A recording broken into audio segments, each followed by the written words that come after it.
उत्तर पश्चिम मुंबई मतदारसंघात काँग्रेस, शिवसेना आणि मनसे अशी तिरंगी लढत रंगते आहे. चुरस निर्माण झाली आहे.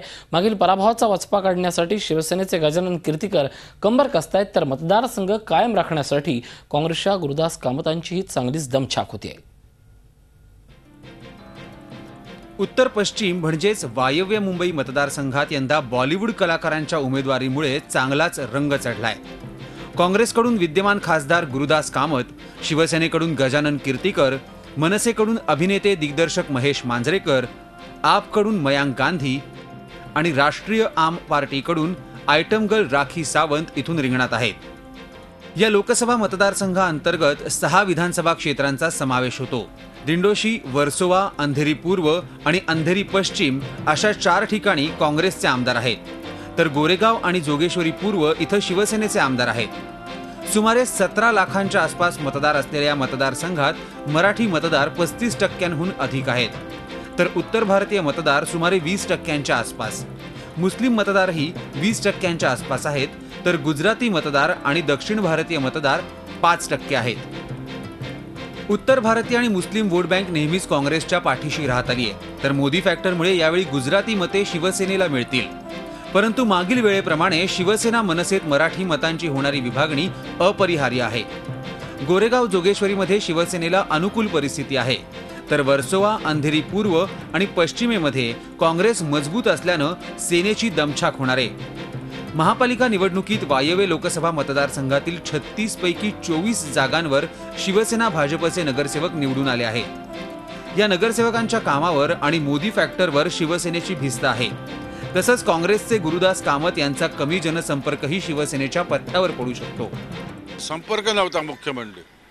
हा माझं म्हणणं नाही, संपूर्ण तिकडच्या जनतेचं म्हणणं आहे. जनतेमध्ये आक्रोश आहे यांच्या ह्या वागणुकीचा. मोठं आलिशान ऑफिस घेतलं, भूखंड घेतला म्हाडाचा. मानास नावाचा त्यांचा जो सेक्रेटरी, जो चेअरमन होता त्याच्याकडून. पहिले 6 महिने हे महाशय यायचे तिकडे, नंतर गायब झाले.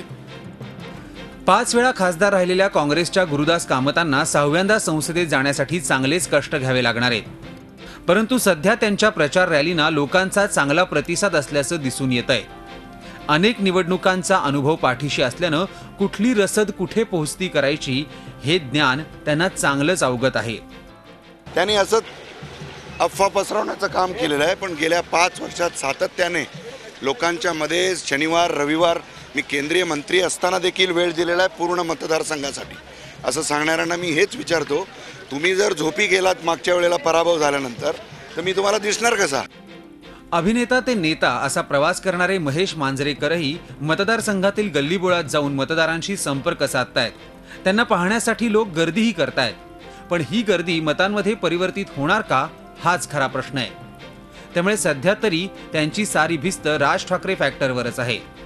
आम्ही मेट्रो आणली, मोनोरेल आणली, हे एक तर 10 वर्ष लेट आली.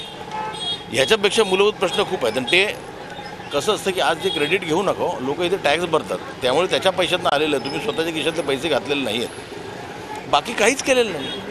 बाकी काय केलंय मला सांगा तुम्ही. आपचे मयांक गांधी काही मते खेचू शकतीलही, पण वरील 3 मुख्य उमेदवारांच्या तुलनेत ते फार मागे राहतील असं दिसतंय. त्यामुळे खरी लढत काँग्रेस, शिवसेना आणि मनसेतच असणार आहे. उत्तर पश्चिम मुंबईत मोदी फॅक्टरचा फायदा शिवसेनेला होणार असला तरी मनसे इथं किती मते घेतो यावरच गजानन कीर्तीकरांचं विजयाचं गणित अवलंबून असेल. तर काँग्रेसच्या गुरुदास कामतांची भिस्त मागील वेळेप्रमाणे सेना मनसेतील मतविभागणीवर आहे. व्हिडिओ जर्नलिस्ट अमित गिरीसह Krishnat Patil, Zee media, Mumbai. Zee 24 तास रहा एक पाऊल पुढे.